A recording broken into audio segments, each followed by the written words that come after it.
Hola chicos, espero que se encuentren muy bien. Con este video vamos a dar apertura al caso de dolor abdominal, que es el número 2 de nuestro IELTS de gastro. Espero que hayan descansado mucho en su puente y espero que todos lleguen con este video visto para nuestra tutoría del miércoles a las 5 de la tarde, ya que será muy importante para comprender la mayoría de conceptos y patologías que abordaremos. La bibliografía que utilicé para la realización de la presentación y el video fue esta. Entonces les explicaré rápidamente qué pueden encontrar en cada una de estas. En el libro de Asato, en Dolor Abdominal Agudo de Montoro, y en el capítulo de Access Medicine, pueden encontrar toda la fisiopatología del dolor abdominal, explicada de forma más a detalle en el libro y en el capítulo de Montoro, y dando una apertura general al tema en Tintinali, que es un libro de emergenciología, en este capítulo que también les subí al Drive. Por otra parte, en su clase de fisiología recomendaron este artículo, que la verdad, en mi opinión, es muy difícil y muy complejo de entender. Sin embargo, de ahí usé una o dos imágenes que sí consideré importantes y comprensibles. Por otro lado, para la parte de anatomía y semiología, utilicé Anatomía Gray para estudiantes, que es mi libro favorito de anatomía, es el que me parece más simple de entender, y Semiología Médica de Argente. Adicionalmente, para los que se inscriban al taller de paciente simulado, por favor leer el capítulo de evaluación general del sistema digestivo, que es el que abordaremos aquí. Yo les intenté mencionar lo más importante, no profundicé en algunas cosas que, en mi opinión, son más bien a profundidad y no deberíamos manejarlas aún, y que incluso no he visto hacer en la práctica clínica. Y adicional a este capítulo también para que por favor revisen el de evaluación del dolor abdominal. Ambos son muy cortos, así que si lo leen el día anterior al taller estaría súper. Muy bien, el contenido que vamos a tratar es este: fisiopatología del dolor abdominal, las generalidades de anatomía, las de semiología y las etiologías más frecuentes, que profundizaremos durante nuestras dos sesiones por Zoom del miércoles a las 5 y viernes a las 5. En primer lugar, vamos a definir qué es el dolor. Entonces, el dolor es una vivencia que tiene el paciente. Se encuentra en la literatura como la experiencia sensorial y afectiva desagradable, que se relaciona con distintos estímulos que pueden ser presentes o inmediatos. ¿Esto qué quiere decir? Puede ser por una lesión tisular real o potencial. Sentir el dolor en el cuerpo lo que implica es que se combinen vías a nivel de las terminaciones nerviosas, que según la naturaleza del estímulo, el tipo de receptor involucrado, cómo se organizan estas vías nerviosas a nivel anatómico para que se transmita al sistema nervioso central. Y por otro lado, tenemos los factores biopsicosociales, que están sujetos a cómo interpreta esa persona el dolor, cómo lo percibe, qué tan fuerte lo percibe y demás. Entonces aquí influye la edad, el género, la cultura, si pertenecen a ciertas etnias, la historia familiar, la orientación sexual, las prácticas culturales, la geografía, etc. En el abdomen nosotros tenemos unas terminaciones nerviosas libres o receptores de dolor. Se sitúan específicamente en el músculo liso de las vísceras huecas. Dentro de este grupo de vísceras huecas, como ejemplos, tenemos la vesícula biliar, la vía biliar, el intestino delgado, el intestino grueso, la vejiga y los uréteres. En cuanto a la cápsula de las vísceras sólidas, tenemos la cápsula de Gleason a nivel hepático, tenemos la cápsula del vaso y la cápsula renal derecha e izquierda. Peritoneo parietal. Ojo, en el parietal únicamente el peritoneo visceral carece de estas terminaciones nerviosas libres, es decir, no posee nociceptores. Y en el mesenterio. Estas terminaciones nerviosas libres responden a estímulos mecánicos y químicos. Las terminaciones que estén hacia la mucosa, en las vísceras huecas, solo van a responder a estímulos químicos, mientras que las otras terminaciones que no estén en esta capa también responden a los mecánicos. Muy bien. En cuanto a los estímulos de características mecánicas o químicas a los que vamos a responder, los que más destacan son la distensión o el estiramiento y la inflamación o la isquemia. Esto lo vamos a profundizar en unas diapositivas más adelante, pero lo que más importa respecto a la distensión es que este es el mecanismo principal que está implicado en la nocicepción a nivel de las vísceras. Se puede distender una víscera hueca, como en un cólico hepático o renal, ya que se contrae el músculo liso. O en la obstrucción intestinal también es un ejemplo muy válido y muy frecuente. Se puede distender tanto la víscera hueca como les acabo de mencionar o la cápsula de una víscera sólida. Entonces, cuando se distiende la cápsula de Gleason en el hígado, esto puede ser por múltiples factores. Un ejemplo puede ser la insuficiencia cardíaca congestiva. Entonces, la cápsula se puede llenar de líquido y esto se distiende generando dolor. Por el lado de la inflamación o la isquemia, hay múltiples factores. El de apendicitis podríamos tenerlo como en otras etiologías también, pero el de la inflamación es el principal en este caso. O la isquemia, como es el caso de una isquemia mesentérica. Estos dos estímulos, la inflamación y la isquemia, van a producir sustancias que van a favorecer la producción de dolor, o la percepción de dolor más bien, como son la histamina, las prostaglandinas, la serotonina, la bradykinin, el potasio. Esto se va a interpretar a nivel de las terminaciones nerviosas, llegará por toda la vía neuronal que vamos a profundizar y se interpretará a nivel de la corteza.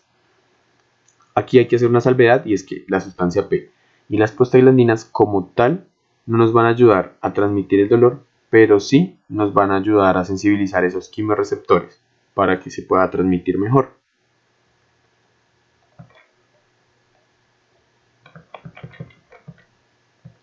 Y hay unas circunstancias en las que disminuye el umbral del dolor, es decir, el enfermo o el paciente mejor lo va a percibir de forma más fácil. Y hay unas circunstancias que aumentan el umbral del dolor, que es cuando el paciente lo va a percibir más difícil. En las que el paciente los percibe más fácil son situaciones de ansiedad, depresión, dolor recidivante, esto es muy frecuente en el intestino irritable, inflamación e isquemia. Y cuando se aumenta el umbral del dolor, es decir, cuando el paciente lo percibe con más dificultad, en casos de demencia, de somnolencia, cuando hay mucha concentración, cuando hay estimulación simpática, cuando hay hipnotismo, placebo o analgésicos. Listo. Ahora vamos a hablar de un poco de las bases neuroanatómicas de la transmisión del dolor. Entonces vamos primero a la imagen de la derecha. El cuerpo de la primera neurona se encuentra en el ganglio anexo a la raíz dorsal. Esto va hasta la asta posterior de la médula, donde están las neuronas de segundo orden, transmite el impulso y va a viajar por el haz espinotalámico lateral. Llega al cuerpo de la tercera neurona en el tálamo, donde hay unas eferencias hacia la corteza somatosensitiva primaria, que es la cuarta neurona. Y esa tiene unas proyecciones a distintas áreas del cerebro, en las que no solo se va a procesar entonces el estímulo doloroso, sino que también se le va a dar el carácter afectivo u emocional que éste tiene. Entonces, áreas que destacan el área frontal y el área temporal.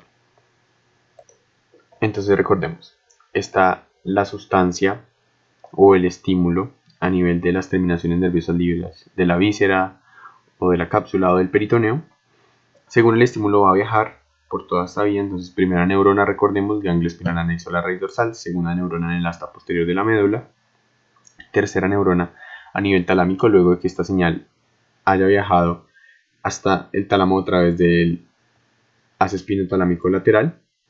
Y después las eferencias desde aquí llegan a la corteza somatosensitiva primaria. Y aquí también hay diferencias para múltiples áreas que ya les había mencionado. Importante la del sistema límbico para darle el carácter emocional e interpretativo al dolor. En esta imagen, ya después de haber entendido lo más básico de la transmisión, tenemos qué pasa específicamente.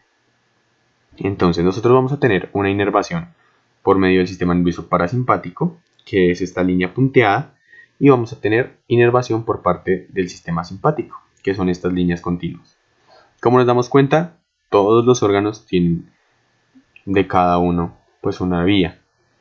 No obstante, las vías del sistema simpático se relacionan sobre todo con el tema del peritoneo parietal, con la estimulación del peritoneo parietal, por la distensión, por la inflamación y por la isquemia de las vísceras huecas o algún estímulo en su cápsula, sobre todo se va a transmitir por vía parasimpática.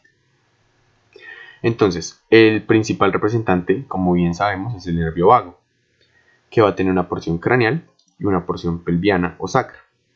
Entonces, estos órganos, colon, el riñón, la vejiga y los órganos reproductores, se van a transmitir por vías de los nervios pelvianos entre C1 y C4, mientras que la parte craneal del vago va a tener corazón, vía aérea, estómago, vasos sanguíneos abdominales, hígado, vías biliares, páncreas, glándula suprarrenal, intestino delgado y los dos primeros tercios del colon.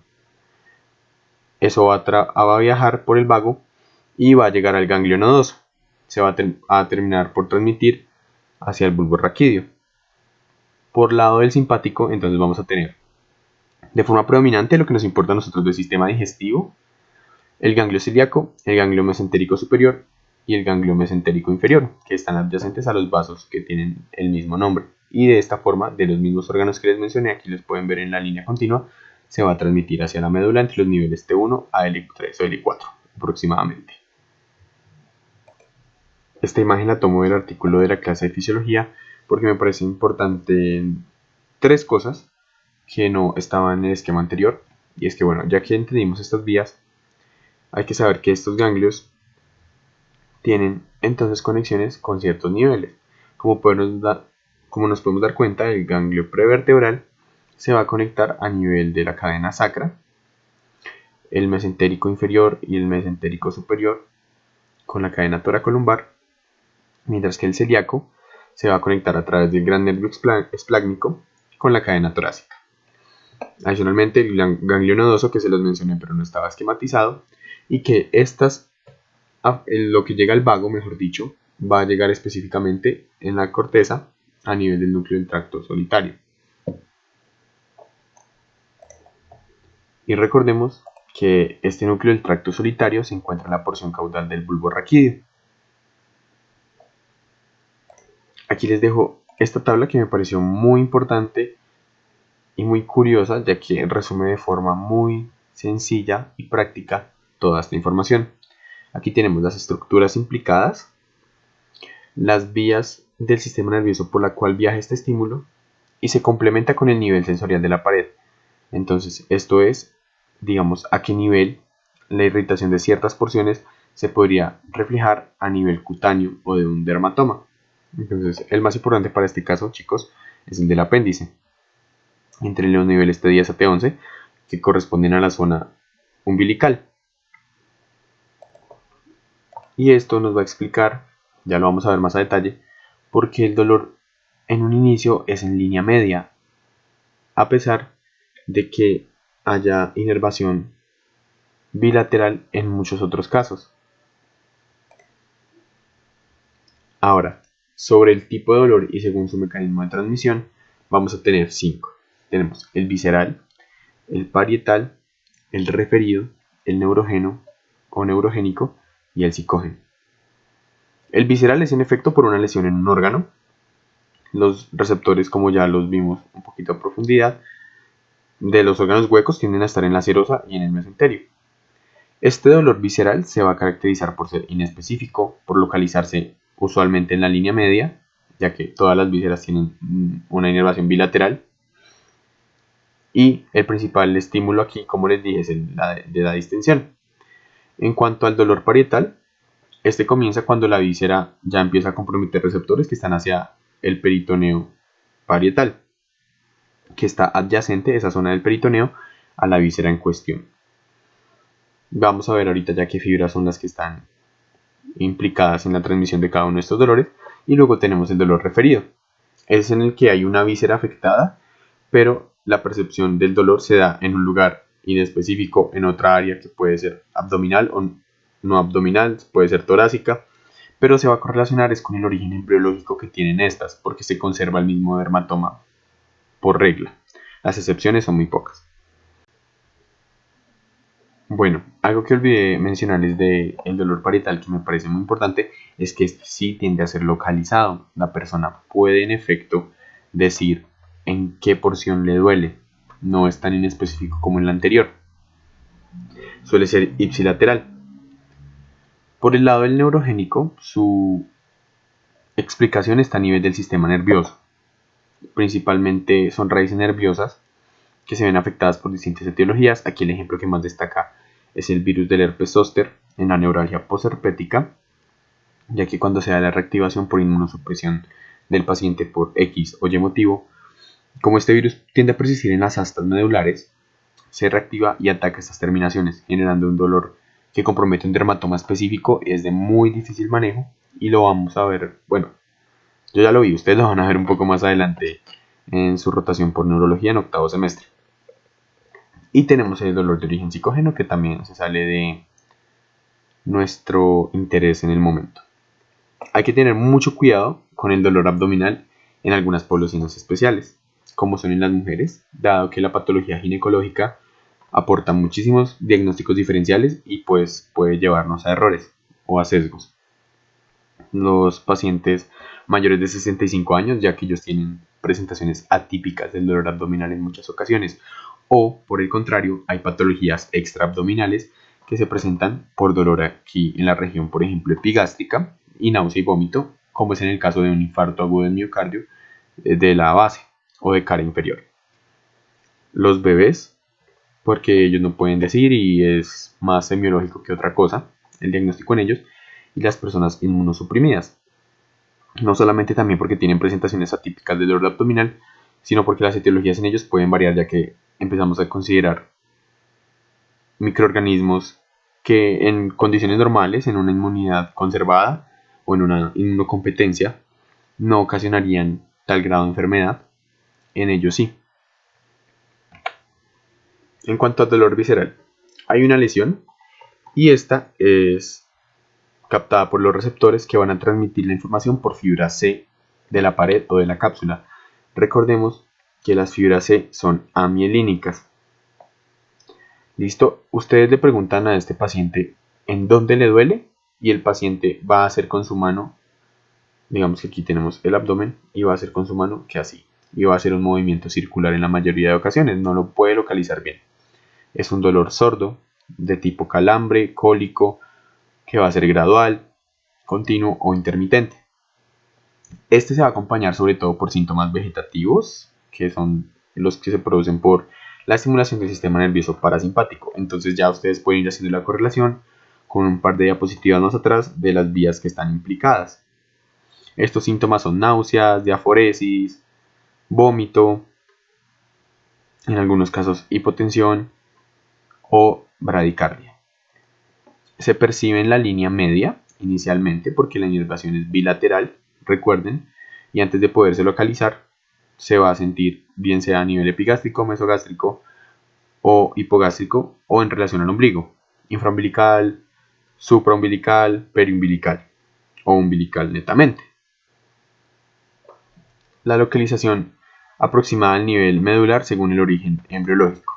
Entonces, según el origen embriológico tenemos el intestino anterior, que envolvería a lo que es el estómago, la primera y segunda parte del duodeno, el hígado, la vesícula y el páncreas. Estos se tenderían a sentir más en el área epigástrica. Los del intestino medio, que son la tercera y cuarta parte del duodeno, el yeyuno e ilion, la válvula ileocecal, el ciego, el apéndice, el colon ascendente y los primeros 2/3 del colon transverso, se sentirían en el área periumbilical. Esto es muy común en apendicitis, que es nuestro caso de dolor abdominal particularmente, y es que primero aparece en esta zona antes de localizarse en fosa ilíaca derecha, que es donde está su ubicación real. Cuando se localiza ya en fosa ilíaca derecha es porque en efecto va a haber estímulo del peritoneo parietal de esa zona. Y del intestino posterior tenemos entonces el último tercio del colon transverso, el colon descendente, el sigmoides, el recto, y los órganos geniturinarios intraperitoneales, en el caso de las mujeres sobre todo como son los ovarios, las trompas, etc. Y estos se tienden a generar en el área hipogástrica o suprapúbica. Entonces, repaso rápido del dolor visceral, fundamental que la lesión estimula las fibras C, que son amielínicas, y estas tienden a ser sobre todo las que predominan a nivel de los nervios esplácnicos. Para su transmisión, el dolor es sordo normalmente, o sea, no es muy intenso, pero está ahí, es muy fastidiosito, Puede ser de un tipo distinto, puede ser tanto calambre como cólico, puede ser también urente, depende también de la etiología. Es gradual su intensidad, es continuo o intermitente. Cuando es intermitente, esto se correlaciona más con el cólico. Los síntomas vegetativos, entonces recuerden todo lo parasimpático, la náusea, el vómito, la palidez, la diaforesis, se percibe en línea media por su origen embriológico y la inervación bilateral que tiene, y el lugar en el que se percibe tiene también que ver entonces con el dermatoma. Les pongo un ejemplo, el apéndice, si recuerdan la tablita, el nivel cutáneo o la correlación del dermatoma era T10, por eso se siente en el área periumbilical. Aquí hay una imagen a modo de resumen de las zonas y el órgano que podría estar implicado en cada una. Tenemos entonces aquí ejemplificadas distintas situaciones en las que podría darse el dolor de tipo visceral. En la imagen A tenemos aumento de presión o distensión del órgano, esto está ejemplificando una obstrucción intestinal. Y acá estaría el clásico cólico renoureteral, que es por obstrucción, por un cálculo a nivel de cualquier segmento del uréter, o también puede darse aquí en los cálices renales, etc. Pero entonces este dolor es muy fuerte, ya lo vamos a ver con más detalle, y también entraría en el tipo de distensión. Por otro lado, vamos a tener, perdón, pongo el puntero un momento, chicos, gracias. Tenemos entonces también la etiología de distensión capsular. En la C tenemos ejemplificada la inflamación, que es lo que ocurre a nivel del apéndice. Aquí puede ser la etiología más frecuente un fecalito, que es una piedrita de material precipitado que debería ser parte de las heces y no fue. Aquí en la apendicitis depende del grupo etario del que hablemos. En cuanto a los adultos es el fecalito y en los niños se ha visto que es la hiperplasia linfoide. Ahora, hay muchos estudios que han intentado hacer la comparación de las dos etiologías en la población pediátrica y se ha visto que con el tiempo el fecalito ha ido casi que igualando a la cantidad de casos de hiperplasia linfoide. Sin embargo, esta sigue siendo estadísticamente la más común en niños, la hiperplasia linfoide. Hay otras obstrucciones como pueden ser mecánicas por algunos parásitos como Ascaris lumbricoides. Y finalmente tenemos aquí ejemplificada la isquemia. Esto aquí representa un trombo a nivel mesentérico. Vean, esto es una porción del intestino delgado y esta es la irrigación que está teniendo. Los trombos en isquemia mesentérica, sobre todo, vamos a ver que se producen en pacientes que tienen taquiarritmias supraventriculares como la fibrilación auricular. Listo. En cuanto al dolor parietal o somático, pueden encontrarlo de cualquier forma, o parietal o somático en la bibliografía que consulten. Sabemos que es por estimulación del peritoneo parietal. En este caso, si hay irritación de fibras A delta. Pueden ser fibras A alfa, pero las fibras A delta son las que predominan a este nivel. Este es un dolor bien localizado, es agudo, es punzante, es muy intenso y tiene síntomas hepáticos. Entonces tiene taquicardia, hipertensión. El paciente van a ver que a medida que avanza la peritonitis, digamos, en un inicio tiene hiperalgesia con el examen físico, si así le duele mucho, y defensa muscular involuntaria, que es cuando ustedes van a tocar el abdomen, se contrae ese segmento sin que el paciente lo haga, o sea, simplemente por el hecho de ustedes ir a tocar. Cuando esto va avanzando ya empezamos a tener rigidez, o sea, algo que se conoce como el abdomen en tabla, que no es simplemente que el abdomen esté contraído, sino que de tanto dolor no hay expansión de este con la respiración. Y signos como el de rebote. Entonces el signo de rebote va a ser muy útil para ustedes en el caso de apendicitis. Se conoce como el Blomberg y es que ustedes comprimen fosa ilíaca derecha y duele, pero cuando ustedes descomprimen, o sea, cuando rebota la pared del apéndice, es cuando se alcanza el punto máximo de dolor. Así se conoce este signo clásicamente. Y el paciente prefiere estar inmóvil porque el caminar, el toser, respirar muy profundo le va a exacerbar el dolor. A mí particularmente me gusta mucho que el caso de dolor abdominal sea de apendicitis porque en estadios iniciales de la enfermedad vean que era un dolor visceral, ¿no? Mal localizado, mal caracterizado, ahí como alrededor del ombligo, más arribita. Y a medida que va progresando el cuadro, si no se trata, vamos a ver que se va a localizar. Entonces, ¿cuál es el mensaje? Que el dolor parietal o somático ocurre cuando hay un proceso de peritonitis, que puede ser local, con signos locales, como es el signo de rebote, pero también puede haber una peritonitis generalizada. Eso ya lo vamos a ver un poco más adelante. Y hay un signo clásico de la peritonitis generalizada que se llama Guénon de Mussy. Y es que ustedes van a tocar cualquier punto del abdomen y va a provocar mucho dolor y mucha defensa. Excelente. Tenemos aquí ejemplificado algo. Este es el caso de una úlcera péptica perforada.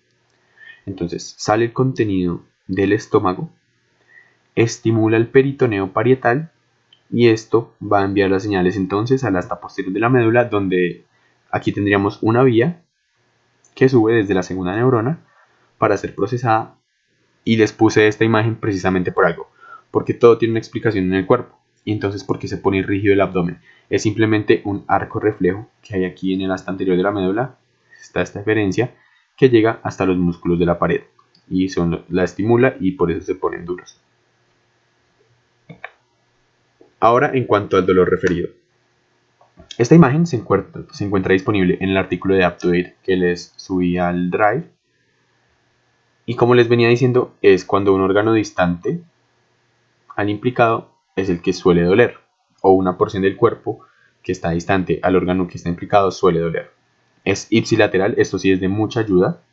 Entonces, por ejemplo, el ejemplo clásico es cuando hay una patología biliar, colelitiasis, colecistitis, etc. El dolor se puede manifestar en estadios iniciales en el hombro.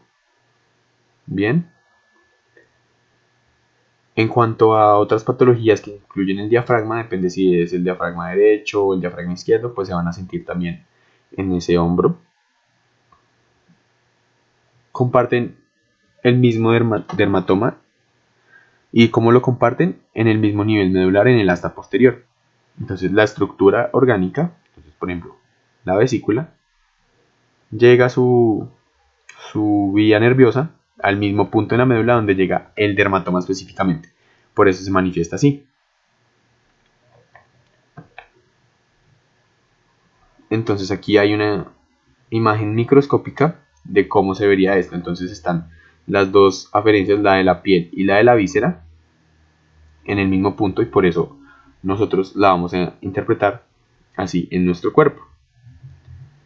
Por ejemplo, en cuanto a los cálculos renales o renoureterales, como lo se encuentren, así la obstrucción sea más hacia cefálico, va a doler los testículos, porque tienen un origen embriológico y comparten la misma vía. Entonces, esos ejemplos hay muchos, pero el más importante para ustedes de momento es el de la vesícula.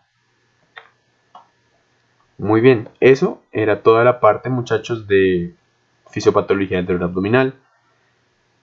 Una confesión es que tuve que hacer un esfuerzo sobrehumano, porque la verdad no soy el mejor en sistema nervioso. Así que también me cuesta un poco, como ustedes en un inicio, comprender este tema, pero espero que haya quedado claro. Igual cualquier duda que ustedes tengan acerca de esto me dicen, por favor. En cuanto a la anatomía superficial del abdomen, esta va a ser muy importante porque aquí no solamente vamos a conocer la relación de los órganos con ciertas porciones, sino también a cómo interpretar y escribir semiológicamente el dolor. Uy, se me quedó quieto el puntero, no sé por qué. Ok. La primera es la división en 4 cuadrantes. Cuadrante superior derecho, cuadrante superior izquierdo, inferior derecho e inferior izquierdo. Aquí simplemente se trazó una línea por toda la parte de la línea media y se trazó otra a nivel supraumbilical. Eso por la división de 4 cuadrantes.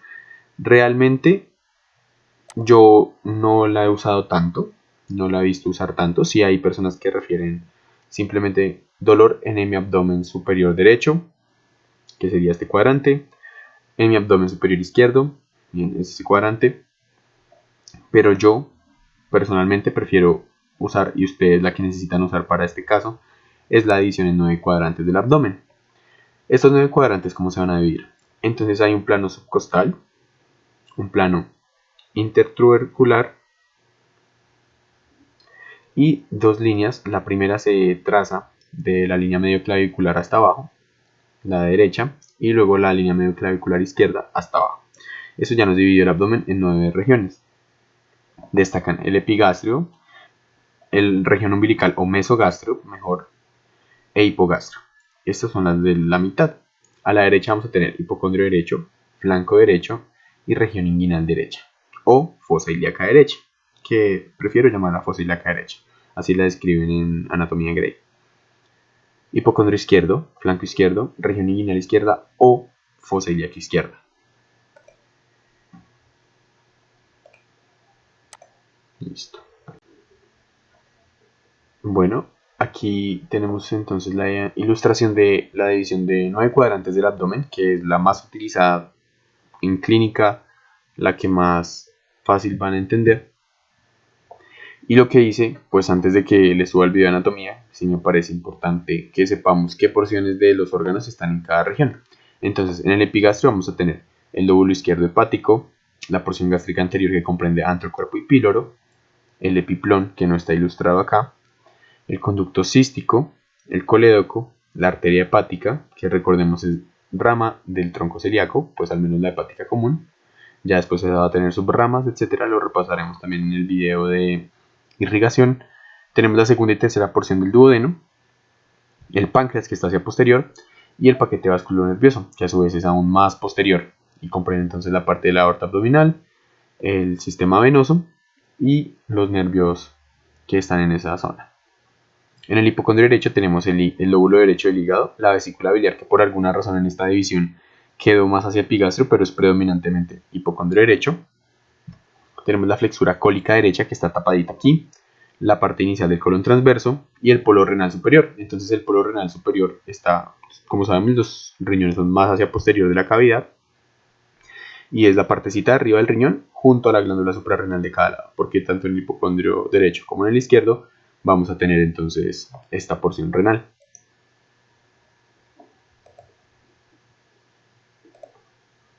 Ahora, en el hipocondrio izquierdo vamos a tener el lóbulo izquierdo hepático, va a alcanzar a llegar una porcioncita de este, el cardias y fundus del estómago, el epiplón, que tampoco está ilustrado, estructura fundamental del hipocondrio izquierdo, tal vez la más importante, el vaso, junto a la cola del páncreas, esa también es importante, las asas del intestino delgado, la flexura cólica izquierda, que también está cubierto, y lo que les mencionaba del tema del riñón izquierdo.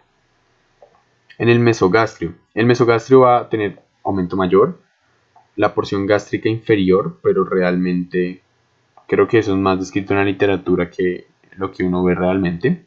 El colon transverso, en efecto. Asas del intestino delgado es lo que más va a predominar en esa zona. El mesenterio y el paquete vascular hacia posterior. Ya ahí vamos a empezar a tener las ramas de la aorta abdominal como la mesentérica superior, la mesentérica inferior.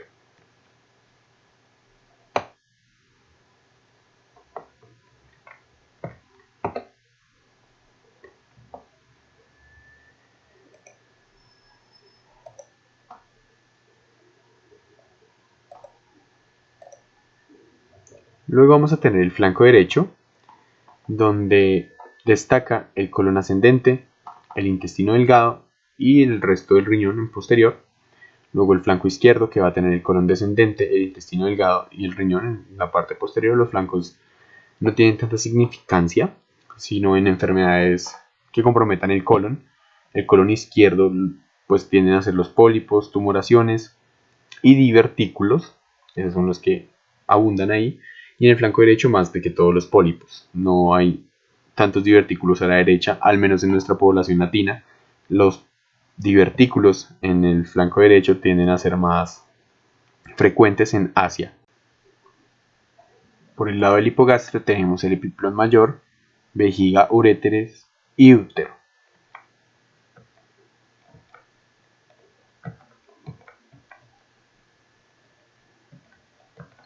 Aquí en cuanto a fosa ilíaca derecha e izquierda, prefiero usar esta imagen, me parece más completa. Tenemos el ciego y el apéndice, los anexos derechos de la mujer, como serían el ovario derecho y la trompa, y el ilion terminal. Que en el ilion terminal recuerden que antes de pasar al ciego está la válvula iliocecal. Y en fosa ilíaca izquierda tenemos colon sigmoide y los anexos izquierdos de la mujer. Entonces serían ovario y trompa de falopio izquierda.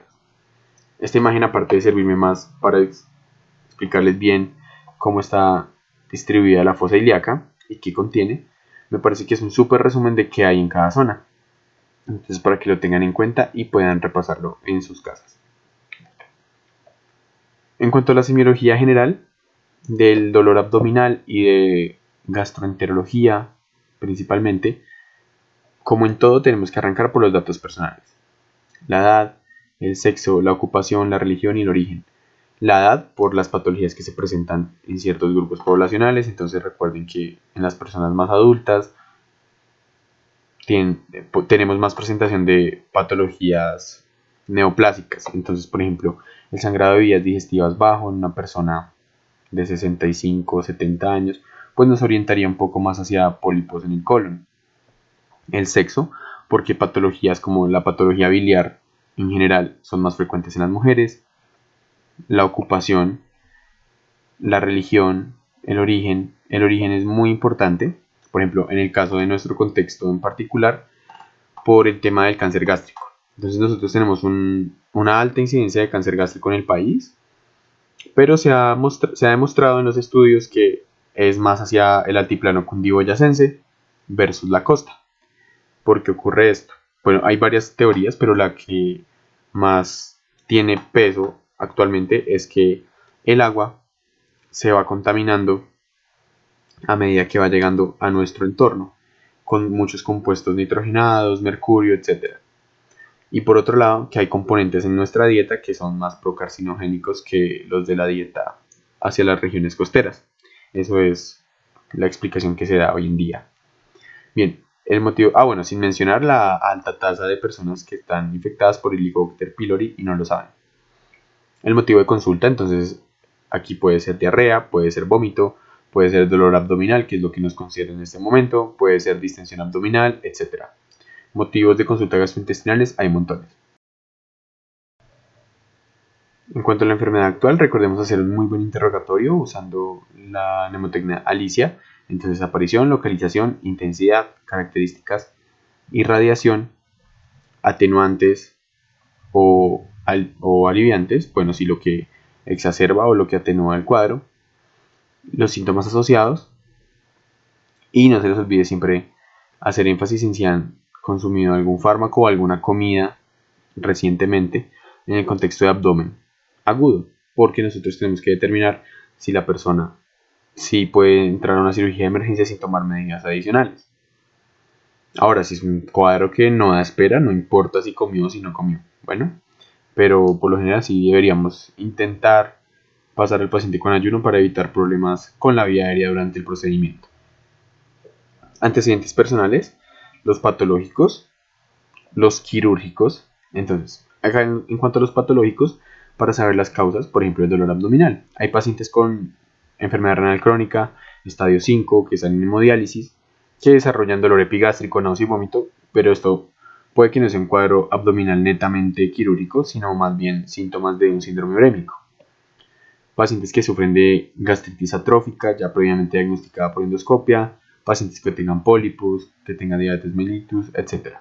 En cuanto a los quirúrgicos, saber todas las cirugías abdominales previas es fundamental, ya que, como vamos a ver, en el contexto de obstrucción intestinal, la etiología más frecuente son bridas o adherencias postquirúrgicas.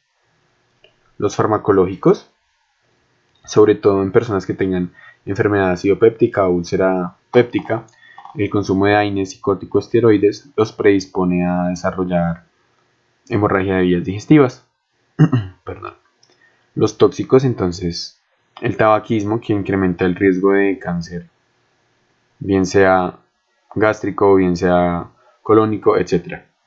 El consumo de alcohol, los transfusionales. Esto en cuanto a las hepatitis virales es lo más importante por la transmisión con el uso de drogas intravenosas y demás, o transfusiones antes de 1991, antes de que se empezaran a hacer los tamizajes en los donantes, y los antecedentes alérgicos. Estos antecedentes alérgicos, sobre todo de importancia, cuando vayamos a formular algún antibiótico o algún medicamento de estrecho margen terapéutico.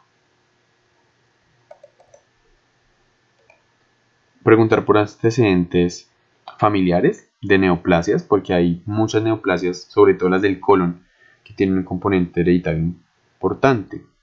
Una de estas es el síndrome de Lynch. El que quiera investigarlo, bienvenido sea, me puede preguntar por interno sobre este y demás. Y la enfermedad acidopéptica, eso se ha visto que pues, o sea, normalmente es adquirida, pero pues también puede tener una base genética ahí extraña. En la revisión por sistemas, súper importante el hábito intestinal en cuanto a consistencia y frecuencia, o sea, cuántas veces va a defecar, cómo es la consistencia de su defecación normalmente.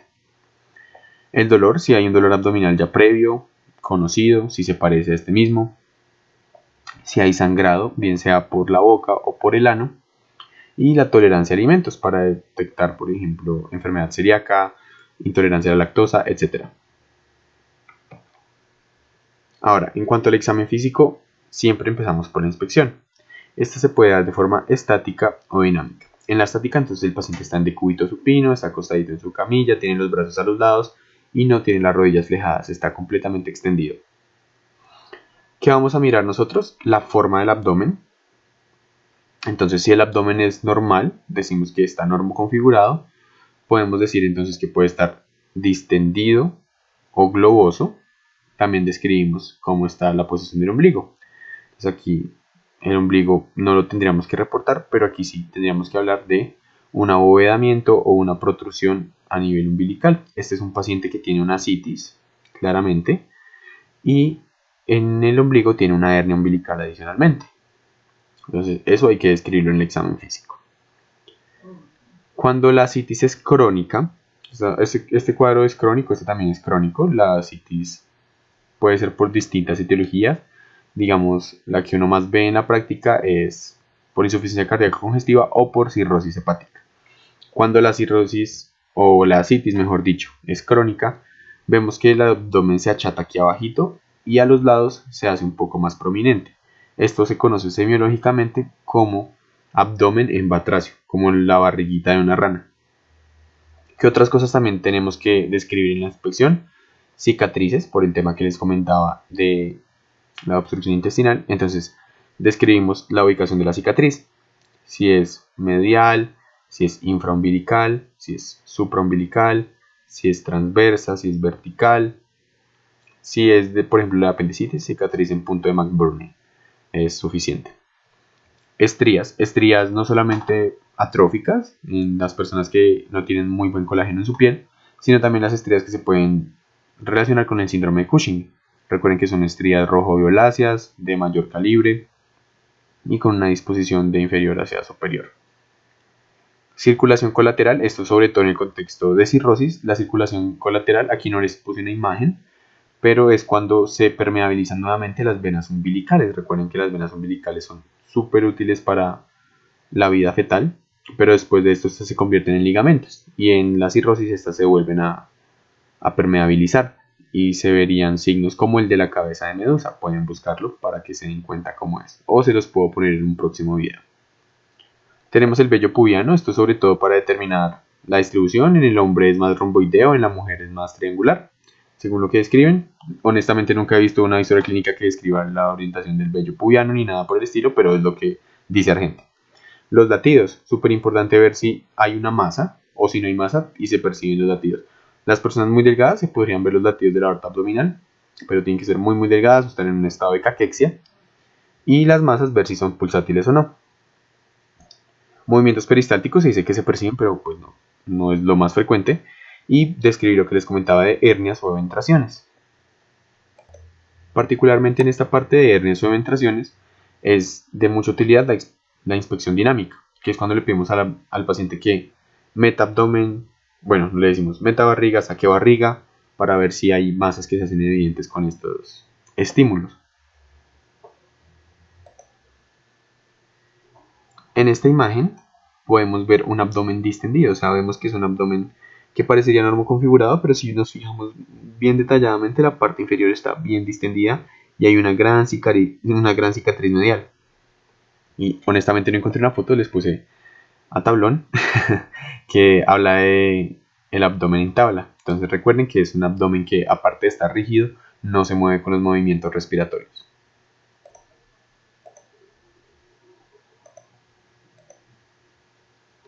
Aquí tenemos un signo de hemoperitoneo clásico, o sea que hay sangre en el espacio peritoneal.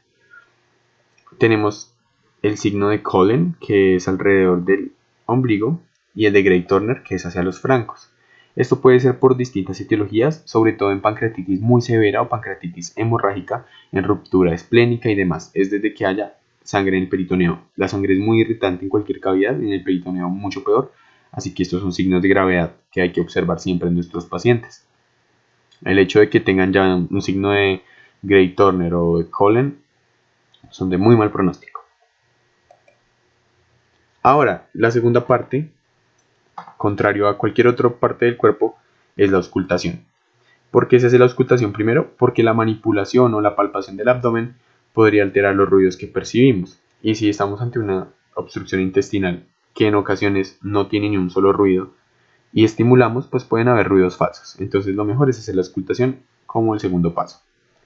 Vamos a escuchar los ruidos hidroaéreos, si hay soplos, si hay frote o si hay un murmullo venoso. Pues realmente lo más importante es los ruidos hidroaéreos y los soplos.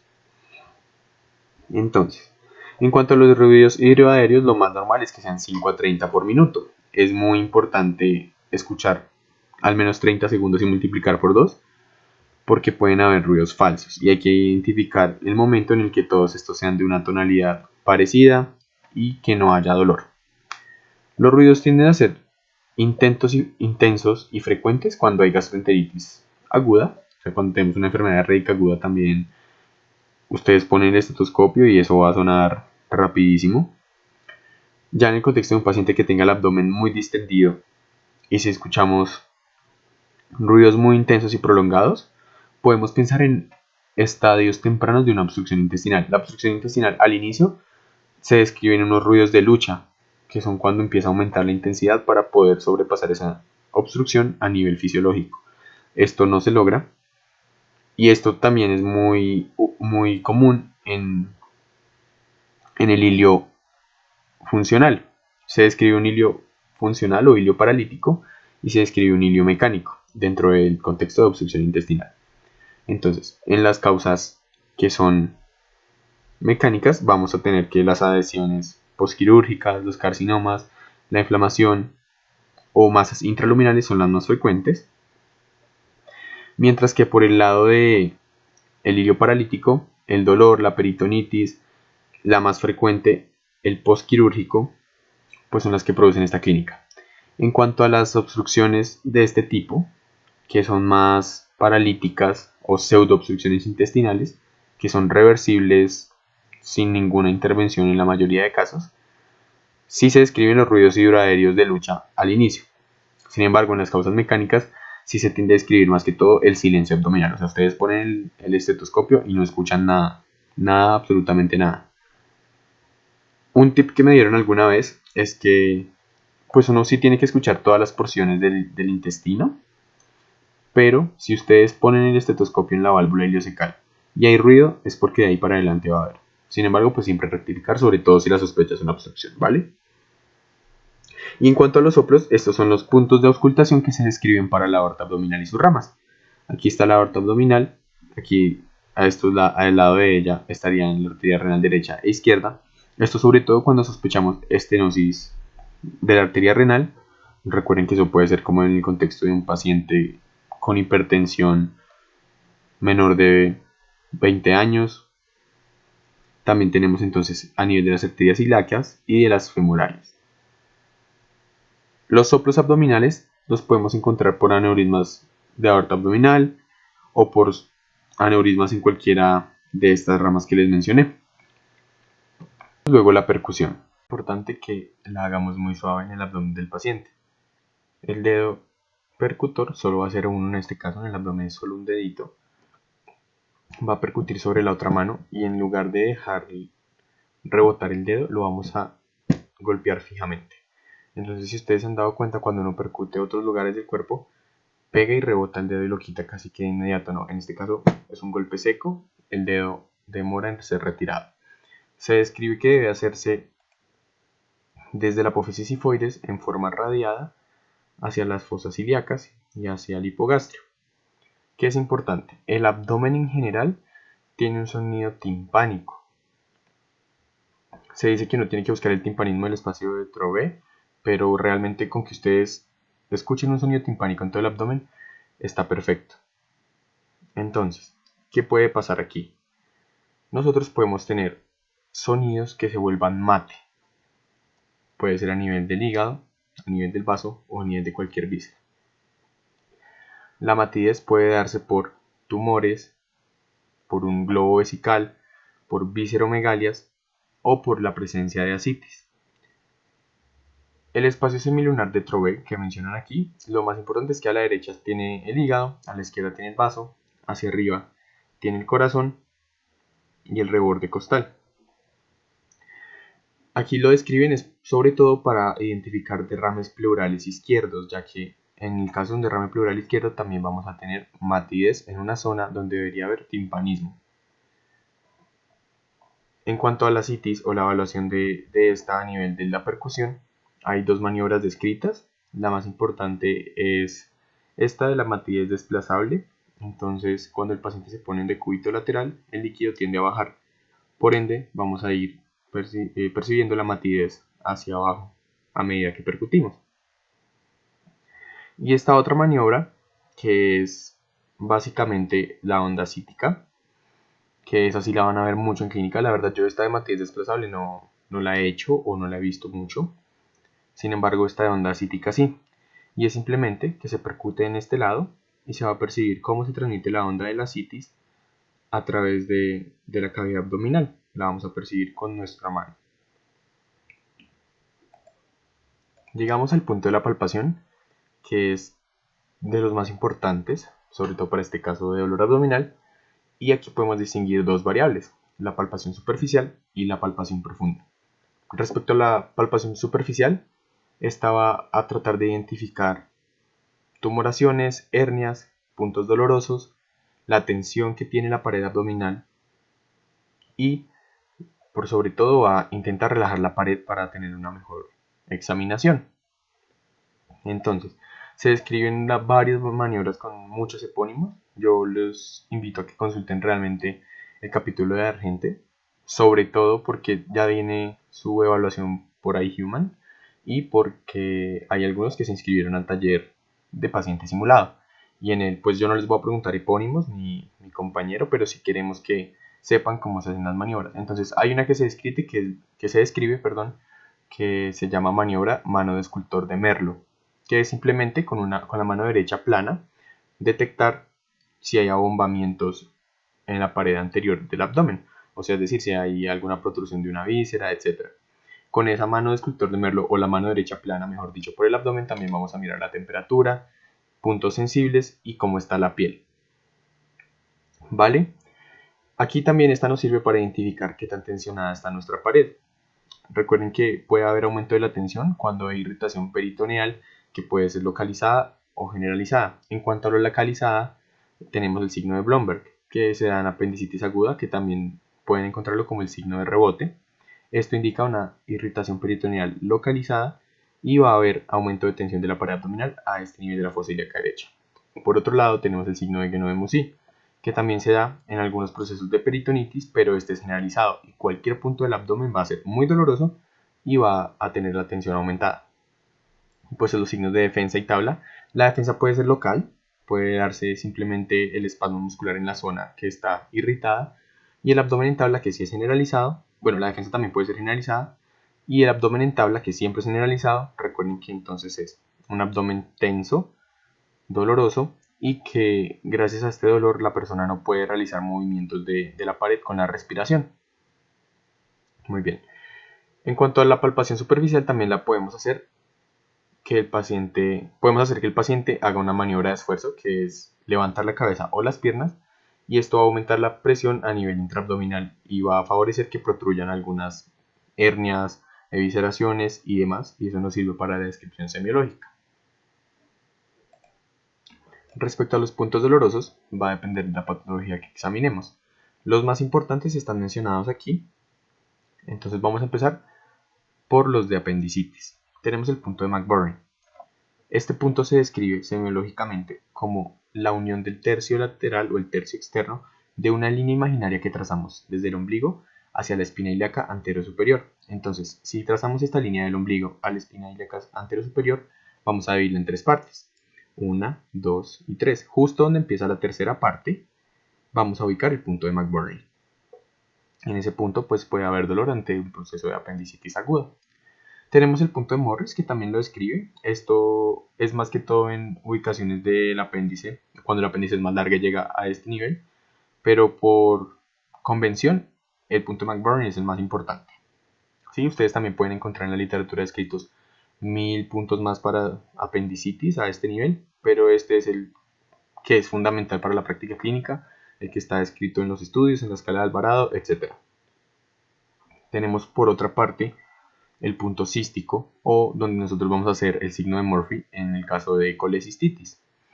Entonces este es muy sencillo, es simplemente el reborde costal inferior con línea medio clavicular. Justo en ese punto, abajito un poco, vamos a hacer o a reproducir este signo, que también es un signo de irritación de la pared del peritoneo localizado. Tenemos puntos sobre el recto abdominal y demás para las pielonefritis, las ureterolitiasis, etc., que se conoce como el punto ureteral. Esto es muy variable realmente. Recuerden que el cálculo puede producir dolor el renal a medida de todo su trayecto y se va desplazando. Tenemos el punto de McBurney izquierdo, que es muy útil, o sea, es lo mismo pero hacia la izquierda en cuanto a la diverticulitis. Muy bien. Sobre el examen físico de las hernias. Entonces esto ustedes lo van a aprender mucho más a profundidad en cirugía general. Lo más importante es que estos son los sitios donde más se tienden a reproducir por defectos propios de la pared abdominal a nivel de la saponeurosis de los músculos, que llegan unas pocas y demás. Lo profundizarán mucho más a detalle. Las ubicaciones más comunes son la hernia epigástrica, la hernia umbilical, la hernia inguinal o la hernia crural, y la hernia crural o femoral. Por este lado tenemos la palpación profunda. Ya la palpación profunda nosotros la vamos a usar para identificar las estructuras viscerales, huecas y las sólidas, también el latido aórtico. Esto es más que todo para mirar la situación de los órganos, si hay presencia de alguna tumoración, si hay ausencia de ciertas estructuras, si hay aumento de tamaño de algunas estructuras, como en el caso de la hepatomegalia o la esplenomegalia. Y la maniobra más útil aquí es la maniobra de deslizamiento. Esta maniobra de deslizamiento se describe semiológicamente que puede hacerse de forma monomanual o bimanual. Y si se hace bimanual, que es la más frecuente, se entrecruzan los índices y se ponen los dedos en esta ubicación.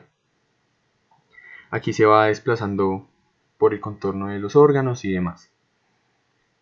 Es muy importante que esta se usa sobre todo para palpar el ciego a nivel intestinal. En el caso de apendicitis, en el estómago se podría usar en el caso de que haya un carcinoma, esté indurado y se sienta la víscera como tal, porque normalmente no se siente. En el intestino delgado en el caso de hernias o eventraciones, y en el colon para deslizar solamente esta porción que les dije del ciego. El colon ascendente y el transverso no se alcanzan a palpar. En fosa ilíaca izquierda podríamos llegar a palpar el colon sigmoide. Hay otras maniobras que también se describen, como la de Minkowski y la de Jody-San Martino. La de Minkowski es para identificar masas, sobre todo masas que están en el riñón o perirrenales y que están adosadas al diafragma. Entonces el paciente inspira y cuando inspira desciende la tumoración. En ese momento se supone que uno tendría que atraparla con las manos y ver si se desplaza o no con la expiración. Y la maniobra de Jody-San Martino, que se utiliza, pues yo nunca la he visto utilizar en la clínica la verdad, pero se describe que es un tacto rectal que busca relajar la pared del abdomen para facilitar su examinación. Llegamos al punto del examen del hígado. Este podríamos profundizarlo en el siguiente caso, sin embargo me parece pertinente para el taller de paciente simulado, para su vida en general. Así que bueno, el hígado sabemos que es un órgano o una glándula anexa del tracto gastrointestinal que pesa alrededor de 2.4-2.5 kilogramos, que ocupa todo el hipocondrio derecho y se puede extender su lóbulo izquierdo incluso al hipocondrio izquierdo. Nunca va a sobrepasar más de 1 centímetro del borde costal en situaciones normales y con la inspiración desciende de 1 a 2 centímetros. que es la situación en la que podríamos llegar a palpar de forma normal, pero muy poca porción. Se describen entonces formas para examinarlo monomanuales o bimanuales. Entonces las que yo considero más importantes son la monomanual claramente y esta que se conoce como la maniobra bimanual de Chauffard o peloteo hepático. Se pone una mano entonces detrás y se va a presionar la musculatura dorsal hacia adelante. Eso va a permitir que el hígado protruya un poco y sea más fácil su identificación. Esta maniobra del enganche de Matthew también es muy importante para identificar si hay, en el caso de hepatomegalia, desde qué segmento se está empezando a presentar. Si nosotros llegamos a identificar el hígado, tenemos entonces que describir su situación en cuanto a la superficie. Tenemos que decir si es lisa, si palpamos algún nódulo, si nos parece que hay una tumoración grande que comprometa cierto segmento como un lóbulo en específico y demás. Tenemos que comentar también cómo estaría el borde en caso de que lo sentamos. Y eso hacia grandes rasgos, creo que no hay nada más. Bueno, si la consistencia es dura, si la consistencia es disminuida, etc. Ya la última parte semiológica del hígado que se debería describir es si este es doloroso a la palpación o no. En cuanto a la vesícula biliar, su examinación es muy sencilla. Digamos que el signo semiológico por excelencia es el signo de Murphy. Nosotros en la vesícula vamos a buscar si esta es móvil y si es dolorosa. Entonces, la maniobra de Murphy o el signo de Murphy, ¿en qué consiste? Vamos a abrazar al paciente con la mano izquierda cuando está en decúbito supino. Ponemos nuestro pulgar justo en ese punto cístico o punto de Murphy que les mostré antes. Y con la mano derecha ponemos el otro pulgar ahí. El paciente debe estar distraído idealmente, le debemos estar conversando de otra cosa, preguntándole qué estudia, qué trabaja, otras cosas para que esté un poco distraído, y cuando esté inspirando debemos hacer presión con el pulgar, bueno, con los dos pulgares de hecho, y si el paciente tiene mucho dolor en ese momento o interrumpe la inspiración por el dolor, se considera un signo de Murphy positivo, y esto es es un hallazgo muy sensible y específico de colecistitis. La sensibilidad ronda el 70% y la especificidad entre 87 y 90%. Por otro lado, si en este punto de la examinación encontramos una vesícula palpable que no es dolorosa y el paciente ha presentado ictericia de forma progresiva, nos podríamos llenar de motivos para hablar de un carcinoma de la cabeza del páncreas, ya que esto se llama vesícula de Courvoisier y es muy sugestivo entonces de esta patología. Bien, entonces pasemos al vaso. Para la examinación del vaso es importante entonces tener en cuenta que este por lo general no se siente en el examen físico. Es un órgano que pesa 150 a 200 gramos, está a nivel de T10 y es ovoide.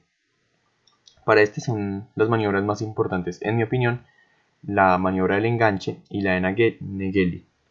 Bueno, en cuanto a la del enganche, esta puede ser manual o bimanual, se prefiere la bimanual y se hace de esta forma. Se empieza a buscar por el reborde costal si está su presencia o no. Si hay una esplenomegalia, se podría manifestar porque nosotros no podríamos meter estos dedos debajo del reborde costal. Ahí ya tendríamos que prender una alarma.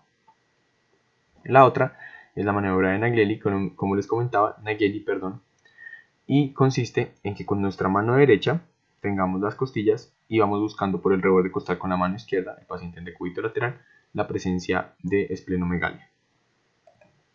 Entonces, aquí un breve resumen de la palpación profunda del abdomen, vísceras huecas que podemos percibir, ciego y sigmoide. Tenemos la aorta, pero entonces esto es sobre todo en pacientes que son muy delgados o en la presencia de un aneurisma aórtico abdominal, que se pueden percibir a la palpación los latidos. Tenemos el hígado, en donde se deben describir todas estas que les nombré. La vesícula biliar, determinar si es palpable y dolorosa sin ictericia o palpable no dolorosa y con ictericia, que son dos entidades completamente distintas, como podemos ver.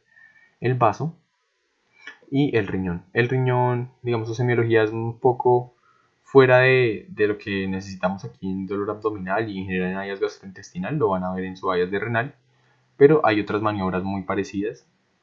Yo creo que la que más destaca, al menos en dolor abdominal, es la puñopercusión. ante un caso que no sea muy sugestivo de una patología gastrointestinal propiamente, podemos pensar en hacer puño-percusión para ver si puede ser una pielonefritis, ¿vale?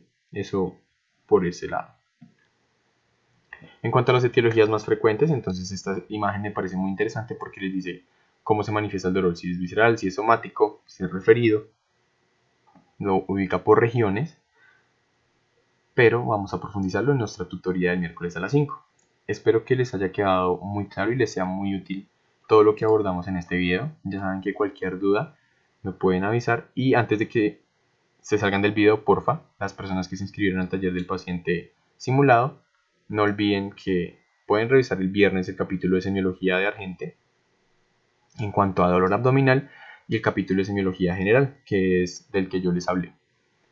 De todas formas, lo que espero es que puedan aprovechar mucho el espacio, puedan hacer las preguntas que son realmente importantes para el paciente con dolor abdominal.